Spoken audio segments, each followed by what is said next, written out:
उत्कृष्ट सेवा देण्याचा बोलबाला करत ओला कंपनीने अनेक ग्राहकांना आपल्या दुचाकी विकलेल्या आहेत। मात्र या दुचाकींनी अक्षरशः या ग्राहकांना मनस्ताप सहन करावा लागलेला आहे। कोल्हापुरातल्या कित्येक नागरिकांनी लाखो रुपये घालून या गाड्या घेतलेल्या आहेत। दिसाला देखणी परंतु चालायला लंगडी ह्यातला प्रकार या गाडीचा झालेला आहे। एक दिवसात सर्व्हिस देतो, गाडी चांगली करून देतो, फायनान्स वाल्यांनी बोलवायचं, कर्ज करायची आणि एक दिवसात देतो म्हणा 3-3, 4-4 महिने त्यांच्याकडे बघायचं नाही। सगळ्यात प्रथम या ओला कंपनीचा मी या ठिकाणी निषेध करतो की ही ओला नसून ही बोंबला कंपनी झालेली आहे। ह्याच्या आधी मी शोरूमला 3 वेळा येऊन गेलेलो की बेल्ट मला तुटल्याबद्दल मला त्यावेळी बेल्ट अवेलेबल नाही म्हणून मला परत पाठवलं गेलं। मी त्याच्यासाठी त्यांचे सर्व्हिस चार्ज पण भरलेला आहे। 4129 रुपयाचा मी पॅकेज मारलेला आहे आणि ते पॅकेज भरून सुद्धा मला ही गाडी की मला 4 ते 5 दिवसांना भेटणार, ती पण म्हणजे बेल्ट आला तर। आणि जोपर्यंत ह्या इथल्या ग्राहकांना 1000 गाड्यांच्या या ग्राहकांना न्याय देत नाही, जोपर्यंत सर्व्हिस मिळत नाही, त्यांच्या गाड्या चालू होत नाही, तोपर्यंत यांना एक ही गाडी कोल्हापूर जिल्ह्यात, शहरात नाही जिल्ह्यात विक्री करून देणार नाही। यांच्या समोर सांगतोय। दर्जेदार वाहनं आणि उत्कृष्ट सेवा देण्याचा बोलबाला करत ओला कंपनीने अनेक ग्राहकांना आपल्या दुचाकी विकलेल्या आहेत। मात्र या दुचाकींनी अक्षरशः या ग्राहकांना मनस्ताप सहन करावा लागलेला आहे। अवघ्या 1 महिन्यात पहिलं सर्व्हिस येण्याआधीच काही वाहनं बंद पडलेली आहेत। मात्र त्यानंतर जी सर्व्हिस कंपनीकडून दिली गेली पाहिजे ती सर्व्हिस मिळाली नसल्यानं आता ग्राहक जे आहेत हे संतप्त झालेले आहेत। काल या ओला कंपनीमध्ये ग्राहकांनी गोंधळ घातला, कंपनीच्या कर्मचाऱ्यांनी उद्धटपणे उत्तरे दिली असल्याचा आरोप काही ग्राहकांनी केला। आता या ग्राहकांच्या बरोबरच महाराष्ट्र नवनिर्माण सेनेचे वाहतूक सेना जी आहे ती देखील यामध्ये उतरलेली आहे आणि आपल्यासोबत आहेत महाराष्ट्र नवनिर्माण सेनेचे राज्य उपाध्यक्ष राजू जाधव। काय नेमकं आता या ठिकाणी तुमच्या समोर जे कर्मचारी होते किंवा इथले जे काही वरिष्ठ असतील त्यांनी काय तुम्हाला उत्तरे दिलेली आहेत? आज या ठिकाणी ज्या गाड्या ओला कंपनीच्या घेतलेल्या आहेत, कोल्हापुरातल्या कित्येक नागरिकांनी लाखो रुपये घालून या गाड्या घेतलेल्या आहेत। दिसाला देखणी परंतु चालायला लंगडी ह्यातला प्रकार या गाडीचा झालेला आहे। कंपनीचे सगळे जे राहतात ते बेंगलोरमध्ये आणि इथं जो मॅनेजर आम्हाला दिलेला आहे हा फक्त त्यांची सर्वसर्व करावं लागल्यात, परंतु यांना आम्ही जबाबदार नाही। कंपनीच्या मेन माणसांना आम्ही धरावं लागलो आहे की गेले कित्येक दिवस बेल्ट तुटला, गाडीची बॅटरी गेली, नवीन गाडी इथनं शोरूममधनं काढलेली पुढे गेल्यावर गाडी बंद पडत्या, काय पुढे गेल्यावर गाडी बंद पडत्या, अशा कित्येक गाड्या इथं 1000 गाड्या पडलेल्या आहेत। 2.5, 3-3 महिने गाड्या इथं बंद पडलेल्या आहेत। एक दिवसात सर्व्हिस देतो, गाडी चांगली करून देतो, फायनान्सवाल्यांनी बोलवायचं, कर्ज करायची आणि एक दिवसात देतो म्हणा 3-3, 4-4 महिने त्यांच्याकडे बघायचं नाही। एकच OTP नंबर सगळ्यांनी देतो, 10 मिनिटात OTP नंबर मिळतोय। आज 3-3 महिने यांचा OTP येत नाही, सरळ आंधळ जळते, कुत्रं पीठ खाते। महाराष्ट्र नवनिर्माण सेनेचा राज्य उपाध्यक्ष नात्यानं या ओला कंपनीला मी मनसे स्टाईलनं दणका देणार आहे। आज यांच्या जेवढ्या सर्व्हिस सेंटर आहेत जिथं जिथं विक्री आहे ती आज सगळी बंद पाडलेली आहे आम्ही इथं। आणि जोपर्यंत ह्या इथल्या ग्राहकांना 1000 गाड्यांच्या या ग्राहकांना न्याय देत नाहीत, जोपर्यंत सर्व्हिस मिळत नाही, त्यांच्या गाड्या चालू होत नाहीत, तोपर्यंत यांना एक ही गाडी कोल्हापूर जिल्ह्यात, शहरात नाही जिल्ह्यात विक्री करून देणार नाही। यांच्या समोर सांगतोय। आणि तातडीनं तिने आत्ता बाकीची सर्व्हिस बंद ठेवल्यात, जिल्ह्यातल्या पण बंद ठेवायच्या आणि आता पब्लिकच्या समोर द्यायला मी टाळं लावणार आहे। सर्व्हिस पहिली द्या, गिरायकांना सर्व्हिस चांगली द्या, यासाठी हे शोरूम फक्त ठेवणार आहे। जर काय त्यात जर यांची चाल ढकल चालू झाली तर सांगणार नाही, आजपर्यंत करून दाखवलेलं आहे। आणि ओला कंपनीच्या मॅनेजरला आज RTOना पण या ठिकाणी मी बोललेलं आहे, RTOचं स्क्वॉड येत आहे, स्क्वॉडच्या माध्यमातून आज मी सगळं बंद पाडत आहे। त्यामुळं आता इकडचं बंद केलेलं आहे, इकडं RTO यायचं म्हणून थांबलेलं आहे। आणि जेवढ्या तिथं याचे सेल्स चालू आहेत ते बंद पडल्यात, 1-2 ठिकाण राहिले ते पण आत्ता जाऊन बंद पाडणार।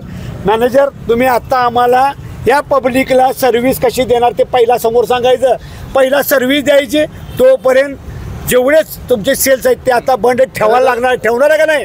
खरं तर या ठिकाणी आत्ता जर बघायला गेलं तर आपल्यावर सामाजिक कार्यकर्ते अमर समर्थ आहेत। अनेक ग्राहकांना या ठिकाणी गाडी दर्जेदार म्हणून विकली गेली, फायनान्स करून लोन देण्यात आलं, मात्र 3-3 महिने गाड्या ज्या आहेत त्या या ठिकाणी पडूनच आहेत। मात्र सर्वसामान्य जो अगदी हातावरचं पोट असणाऱ्या तरुणांनी डिलिव्हरी बॉय म्हणून कामासाठी ही गाडी घेतली। आता त्या काही लोकांच्या नोकऱ्या देखील गेलेल्या आहेत। मात्र कंपनीनं ज्या काही त्यांच्या सेवा द्यायच्या होत्या त्या सेवा देण्यास कंपनी कमी पडलेली आहे। काय वाटते तुम्हाला? सगळ्यात प्रथम या ओला कंपनीचा मी या ठिकाणी निषेध करतो की ही ओला नसून बोंबळा कंपनी झालेली आहे. सर्वसामान्य लोकांनी आज कर्ज काढून तिथं गाडी घेतली जाते आणि अशा पद्धतीनं या घेणाऱ्या ग्राहकांना नाहक त्रास. फक्त कंपनीचा प्रोडक्शन, त्या गाडीचं कंपल्सरी प्रोडक्शन खराब आहे असं त्या मॅनेजरनी तरी जाहीर करावं, का त्यांना फक्त त्यांच्या पगाराशी मतलब आहे. आज कित्येक जण कालपासून इथं बघतोय आपण फार मोठ्या प्रमाणात हजारो माणसांचं, हजारो लोकांचं नुकसान या ओला कंपनीमुळे झालेलं आहे. मग तुमचा हे डिफॉल्ट असेल तर याला परवानगी कुणी दिली, ह्या गोष्टीचं पण यात यावं पाहिजे. आणि इतके दिवस गाड्या बंद आहेत. आज तुम्ही जर बेटा ह्या गाड्या लोकांनी पेट्रोल सोडून यांच्या इलेक्ट्रॉनिक गाड्या कशासाठी घेतलेल्या आहेत, 4 पैसे वाचण्यासाठी. यांचं नाहक ज्या आज 3-3 महिने या गाड्या इथं पडलेल्या आहेत. तर मी आमचं ह्या ठिकाणी असं निवेदन असणार आहे की ज्या दिवसापासून इथं गाडी जमा आहे त्या दिवसापासूनचा त्यांना मोबदला देखील दिला पाहिजे. कारण त्यांचं ह्या ज्या गाड्या वापरतात बऱ्यापैकी सर्वसामान्य लोक कामासाठी वापरतात आणि त्या ठिकाणी खरोखर ओला कंपनीला धडा शिकवल्याचे आम्ही तरी ह्या ठिकाणी गप्प बसणार नाही. आपल्यासोबत कोल्हापूर जिल्हा बार असोसिएशनचे पदाधिकारी ॲडव्होकेट प्रमोद दाभाडे सर आहेत. सर, काय सांगाल, जर कायदेशीर बाबी बघायला गेल्या तर कंपनीच्या ज्या काही या चुका आहेत त्या कायदेशीर कशा ठरू शकतील? अतिशय ही जर काही गोष्ट बघितली ही निंदनीय बाब आहे. या ठिकाणी कंपनीचे आमचे हे आपले एक मॅनेजर उभा आहेत, त्यांच्याशी आम्ही चर्चा केली. मात्र इथं ज्यांनी गाड्या विकत घेतलेल्या आहेत ते अक्षरशः त्यांना पश्चाताप होत आहे. त्यांनी गेले कित्येक दिवस 8 महिने झाले गाड्या घेतलेल्या आहेत, त्यांना सर्व्हिस मिळत नाहीत. त्यांच्या सर्व्हिससाठी अप्रुव्हल केलेलं असतं तर ते अप्रुव्हल येत नाहीत. त्यांचे फोन साधे उचलले जात नाही आहेत. याची तक्रार आता त्यांनी काल सगळे इथं आले, त्यांनी तक्रार दिली, मात्र त्यांना अद्यापही अजून दिलं नाही. याची गंभीर दखल घेत आम्ही आज या ठिकाणी आलेलो आहे. वरिष्ठांची चर्चा केलेली आहे. त्यांनी आम्हाला असे लेखी सगळ्या ग्राहकांना लिहून द्यावं की आम्ही तुम्हाला सर्व्हिस देतो. त्याचबरोबर आम्ही RTOशी पण बोलणं केलेलं आहे. RTOने त्यांना नोटिफिकेशन दिलेलं आहे, तरी देखील या ठिकाणी विक्री होत आहे. आमचा एवढाच यांचा संतप्त प्रश्न आहे की जोपर्यंत तुम्ही या सर्व ग्राहकांची जोपर्यंत त्यांना त्यांची खात्रीशीर गाडी व्यवस्थित रिपेअर करून देत नाही तोपर्यंत तुम्ही इथे गाडी सेल करायची नाही. अन्यथा तुम्हाला ग्राहक न्यायालयामध्ये याची तक्रार दाखल करण्यात येत आहे. आपल्यासोबत या ओला कंपनीचे कोल्हापूर जी काय सर्व्हिस सेंटर आहे इथले व्यवस्थापक आहेत. काय सांगाल, आज इतक्या प्रमाणात ग्राहक संतापलेले आहेत आपल्या कंपनीच्या विरोधात, आपल्या गाडीच्या सर्व्हिस विरोधात, काय सांगाल? तर मेन म्हणजे असं आहे की ॲक्च्युअलमध्ये आता प्रोसिजर कंपनीच्या काही चेंज झालेल्या आहेत. आधी कसं व्हायचं की बॅटऱ्या ज्या आपण रिप्लेस करायचं, पण आता जे प्रोडक्शन होतं ते प्रोडक्शन म्हणजे ज्याच्यामध्ये मेटल जो लागतो सेल बनवण्यात तो मेटल चायनावरून इम्पोर्ट व्हायचा, तो बंद झालेला आहे. चायनाने ते बंद केलेलं आहे. त्याच्यामुळे आता सगळे आपलीच कंपनी नाही, ओलाच नाही, पण बॅटरी मॅन्युफॅक्चरिंग जेवढ्या पण कंपन्या आहेत सगळ्या बॅटरी रिपेअरिंगवर जात आहे. तर आमच्या कंपनीने पण आता ते बॅटरी रिपेअरिंग म्हणजे त्यांच्याकडे कोणता ऑप्शन नव्हता, आता करायच लागेल रिपेअर, त्याशिवाय ऑप्शन नव्हता. आता ही प्रोसेस नवीन असल्यामुळे बॅटरी जायला यायला थोडा फर्स्ट प्रायमरी स्टेज असल्यामुळं थोडा वेळ लागतोय. दुसरी गोष्ट त्याबरोबर आता पावसाळ्यांमध्ये काय इलेक्ट्रिक गाड्यांना थोडा प्रॉब्लेम वाढतोच. त्याचप्रमाणे बेल्ट्स वगैरे तुटणं वगैरे आहे, जे छोटे मोठे खडे गोटे असतात गाडीच्या बेल्टमध्ये अडकतात आणि ते पण तुटतात. त्याच्यामुळे ते बेल्ट्स पण तुटतात त्याच्या गाड्या आणि ते आमच्याकडे पार्ट्स अवेलेबल नव्हतं. एक अचानकपणे डिमांड वाढल्यामुळे झालं. तर पार्ट अवेलेबल नव्हतं हे उत्तर इतक्या मोठ्या कंपनी, आज नावारूपाला आलेली ही कंपनी आहे, मात्र इतक्या मोठ्या कंपनीचं जर हे बेल्ट तुटणं किंवा पार्ट अवेलेबल नाही आहेत हे उत्तर ग्राहकांना मान्य नाही आहे. आज इतकी मोठी कंपनी असताना आपल्या जे काही वाहनं आहेत ती वाहनं या संपूर्ण रस्त्यावर पसरलेली आहेत आणि या सर्वांचं जर तपासणी केली तर एकच पासवर्ड तुम्ही सगळ्या वाहनांना दिलेला आहे. रात्रीच्या वेळेला कुणीही गाडी कशीही घेऊन जाऊ शकतं, जरी तुमचं नेव्हिगेशन किंवा GPS सिस्टीम असेल, मात्र या गाडीचे 2 तुकडे करून किंवा त्याचे पार्ट विक्री करायला चोरट्यांना वेळ मिळणार नाही आहे. मात्र तुम्ही अशी कुठलीही व्यवस्था या ठिकाणी ग्राहकांच्या गाडीच्या सुरक्षितेबाबत घेतलेली नाही असं दिसतंय.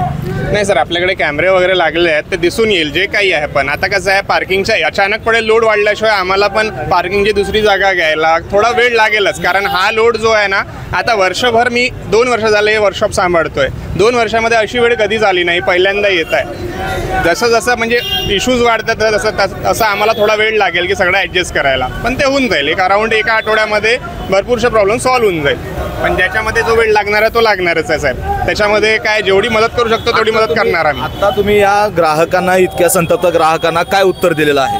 त्यांना तेच सांगितलं की पार्ट्स आले माझ्याकडे, जसे जसे पार्ट येणार तुमची गाडी काढून देणार. हे माझं कन्फर्म आहे की माझ्याकडे आहे मॅनपॉवर जेवढी लागेल रात्रभर थांबवायचं, रात्रभर थांबवून मी माणसांकडनं काम करून घेईल. माझ्याकडे मेन म्हणजे पार्ट्स पाहिजे, पार्ट्स आले मी काढून देईल गाडी, असं आहे. याबाबत तुम्ही वरिष्ठांशी, तुमच्या या कंपनीच्या वरिष्ठांशी बोलणं झालं? हां, बोलणं कंटिन्यू सुरू आहे. त्यांना पण दिसतं की आपल्याकडे किती PNA आहे, किती पार्ट्स आपल्याकडे अवेलेबल नाही आणि कुठल्या ऑल ओव्हर इंडियामध्ये कुठे कोणत्याही डीलरशिपला किती पार्ट लागतात हे त्यांच्याकडे डेटा असतो आणि त्यांच्याकडे ते डिस्पॅच करतात त्याप्रमाणे. तुम्ही आता या ठिकाणी मला सांगितलं की कुठून आलाय तुम्ही?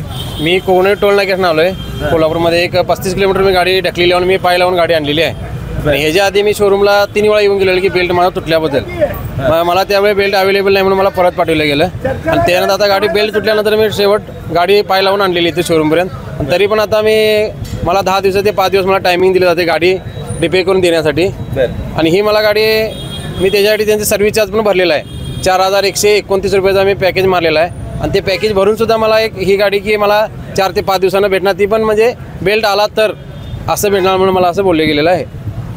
तर आपण पाहिलं की ओला कंपनीचे जे काही ग्राहक आहेत त्यांनी लाखो रुपये खर्चून किंवा कर्ज काढून जे काही बेरोजगार तरुण होते त्यांनी रोजगार त्यांना मिळाला होता.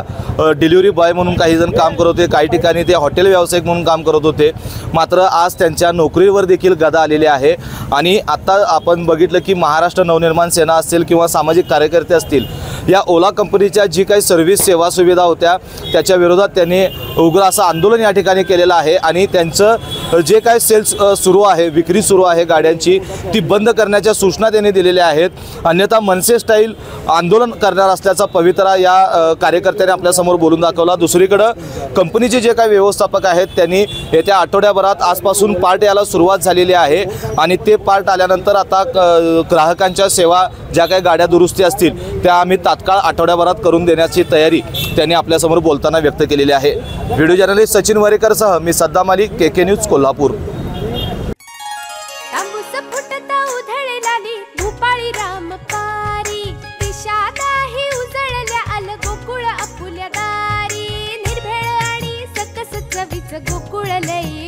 गोकुळची दर्जेदार दुग्ध उत्पादने. गोकुळ, अस्सल चव कोल्हापूरची.